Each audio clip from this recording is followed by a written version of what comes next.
आप एक एक चीज का हिसाब लगाओ। कभी ऐसी सरकार देखी है क्या? कोई ऐसी सरकार होती है क्या? चुनाव के समय सब आते हैं, लेकिन फ्री में निःशुल्क राशन, मकान की व्यवस्था, जो रह गए उनको सीएम आवास योजना से बनेंगे। उसके बाद इलाज के लिए आयुष्मान कार्ड, वैसे तो इलाज में मैंने कसर नहीं रहने दी, हर एक का इलाज करवाने की व्यवस्था करी। और अब आयुष्मान कार्ड बन गया है, 3,60,61,00,000 आयुष्मान कार्ड बनवा दिए, तो 5 लाख रुपए तक का इलाज उसमें फ्री मिलने की गारंटी है। अब जिंदगी की जरूरत देखो, मेरे बेटा बेटी अभी मिले हेलीपैड पे, मामा मामा मामा, जहां जाता हूं मामा मामा कह के चिल्लाते हैं। अब मेरे इन बच्चों के लिए अपने यहां अपने क्षेत्र में देखो, कभी इतने हाई स्कूल हायर सेकेंडरी कभी खुले थे क्या? अरे high school, higher secondary school, middle school, छात्रावास, आश्रम शालाएं, और पढ़ाई की बात मैं कर रहा हूं। 5वीं पास करके सरकारी स्कूल में 6वीं में दूसरे गांव जाए तो इसी साल 4,500 रुपया मैंने खाते में डाले हैं कि साइकिल ले लेना, साइकिल पे बैठ के जाना। 8वीं पास करके 9वीं में गए तो 4,500 रुपया के तुम भी साइकिल लो, साइकिल पे बैठ के जाओ। और 12वीं में जिन बच्चों ने 75% नंबर लाए उन बच्चों को मामा ने लैपटॉप के लिए 25,000 रुपया खाते में डलवाए। और अगले साल से मेरे बेटा बेटियों अच्छे से पढ़ो, 60% नंबर भी लाओगे तो मामा 25,000 लैपटॉप के तुम्हारे खाते में भी डालेगा।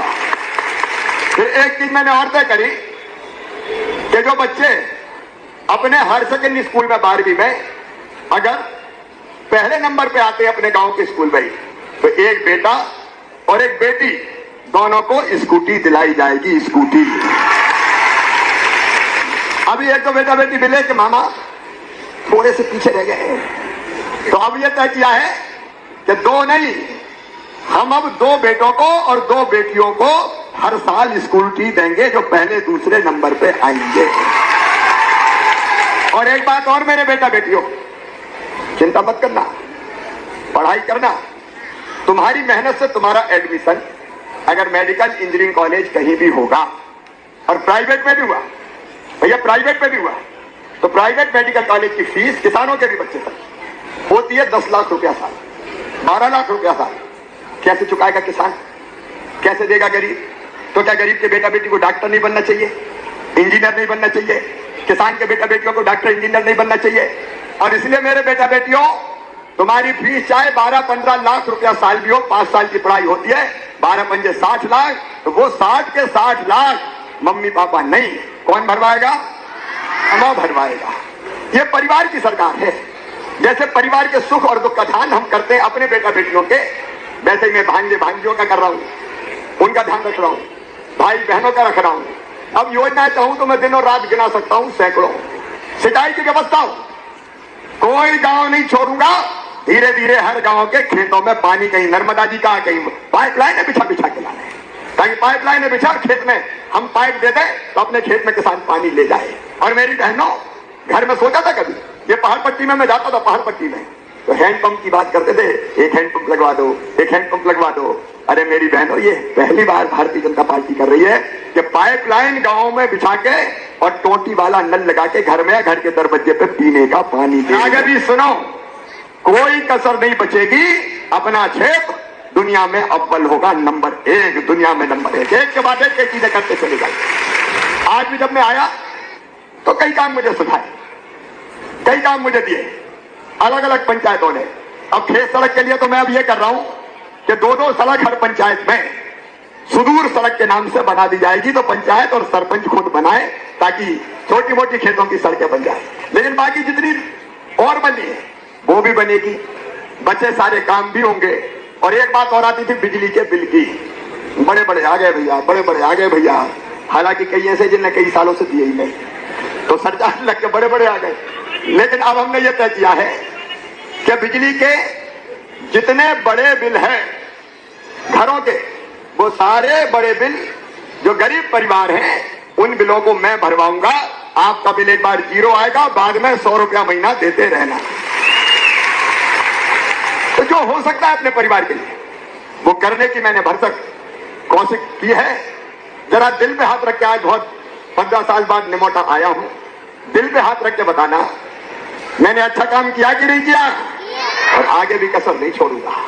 अभी जो कई मांगे आई है, एक तो यहाँ बिजली के सब स्टेशन की बात भैया ने कही है कि आसपास सब स्टेशन नहीं है, बहुत दिक्कत होती है। तो यहाँ हम सब स्टेशन इस इलाके में सर्वे करके छापरी शामपुर निमोटा सब स्टेशन एक स्थापित करेंगे, ताकि बिजली की व्यवस्था में आपको दिक्कत और परेशानी और ना हो और आसानी से बिजली आपको मिल जाए। निमोटा से बालदेव मेडे तक पक्की सड़क, सेवा सहकारी भवन, उप स्वास्थ्य केंद्र का भवन, प्राथमिक शाला, गांव का चौपाल, ये भी सब बनाया जाएगा। श्यामपुर से महागांव कदीम तक पक्की सड़क 5 किलोमीटर की है, इसको स्वीकृत कर दिया जाएगा। मंगल भवन भी बनाया जाएगा, समुद्र निर्माण भी किया जाएगा। श्यामपुर के अलावा और भी मांगे हैं आपकी, वो मैं एक एक करके देख लूंगा। पाड़लिया हो चाहे श्यामल पानी कदीम हो, इनकी पंचायत भवन नहीं है श्यामल पानी कदीम में, तो पंचायत भवन वहां बना दिया जाएगा। और मंगल भवन जहां जहां नहीं है, एक एक मंगल भवन जहां नहीं अभी नहीं बने, वहां मंगल भवन बना दिया जाएगा, ताकि गांव के बारात हो और कोई कार्यक्रम हो वो मंगल भवन में होते रहे। क्योंकि समय अभी ज्यादा नहीं है, इस साल के चुनाव आने वाले, इसलिए बाकी चीजें अपन अगली बार भी करेंगे। बताओ अगली बार अपनी सरकार बनेगी कि नहीं बनेगी? छापरी में भी कई काम मुझे यहाँ लिख के दिए, लेकिन प्रमुख काम उन्होंने बताया था सब स्टेशन का।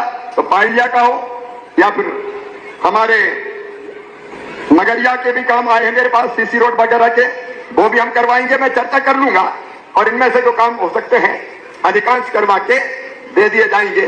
एक बात और, किसान एक मांग बहुत दिनों से कर रहे हैं, जो पहले अनुदान पर ट्रांसफार्मर की योजना थी, अनुदान पर ट्रांसफार्मर मतलब कुछ पैसा किसान जमा कर दे, बाकी सरकार जमा करे और ट्रांसफार्मर लग जाए खेत में। तो इसकी जरूरत है क्या? सब किसान बताओ जरूरत है क्या? तो अनुदान पे ट्रांसफर वाली योजना भी, ट्रांसफार्मर वाली योजना भी मैं इसी महीने चालू कर दूंगा, क्योंकि उसके आवेदन भराएंगे और ट्रांसफार्मर लग जाएंगे तो सिंचाई में सुविधा हमें हो जाएगी। अब मैंने फिर तीर्थ यात्रा चालू कर दी, और रेल से नहीं, अब हवाई जहाज से भी तीर्थ ले जाऊंगा, गरीब आदमी को भी हवाई जहाज में बैठने दो। और इसलिए लंबी बात ना करते हुए आपसे एक ही अपील करता हूं कि आप इस बार पूरी दुनिया को बता दें कि हम हमारे भैया के साथ हैं, हमारे मामा के साथ हैं। आपस के होंगे लड़ाई झगड़े, वो दूर करेंगे, लेकिन भैया का साथ सब देंगे। बोलो सब तैयार हो? और आपको पता है चुनाव में मैं नहीं आऊंगा, तो चुनाव कौन लड़ेगा?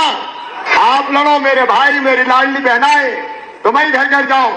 और इस बार बेटा बेटी भांजे भांजी जीत का भी रिकॉर्ड बनाओ। बाकी कई चीजें अपन ने करी है, जो बची है और करते रहेंगे।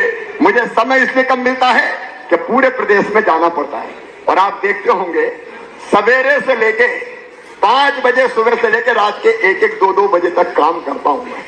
24 घंटे में से 20-20 घंटा तुम्हारा ये भाई काम करता है। और संकल्प यही है कि जब तक जान है, जब तक सांस है, आपकी सेवा करूं, आपकी जिंदगी बदलने का काम करूं, उसमें दिन और रात में लगा रहूं। सबके समाज के सब वर्गों के लोगों के कल्याण के काम किए। आप सबको एक साथ मिलकर हम खड़े हों और विकास के कामों को आगे बढ़ाएं, इतने ही मुझे कहना था। बहुत बहुत धन्यवाद। बोलिए भारत माता की बहुत बहुत धन्यवाद।